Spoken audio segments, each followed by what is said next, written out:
quand ces femmes et ces hommes arrivent sur les rivages de la Manche, c'est déjà trop tard. Et donc ce matin, le Premier ministre a tenu une réunion et l'ensemble des conclusions opérationnelles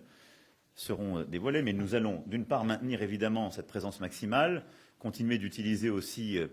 les drones, en particulier ceux de l'armée,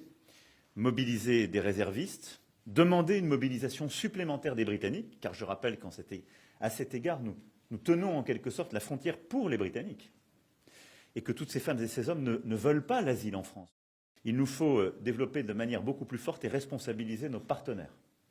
Et nous avons besoin de renforcer les coopérations avec la Belgique, les Pays-Bas, l'Allemagne, mais aussi les Britanniques et la Commission. Et donc c'est cette décision qui a été prise avec une série de réunions qui seront tenues par le ministre de l'Intérieur dans les prochaines heures et les prochains jours pour mieux prévenir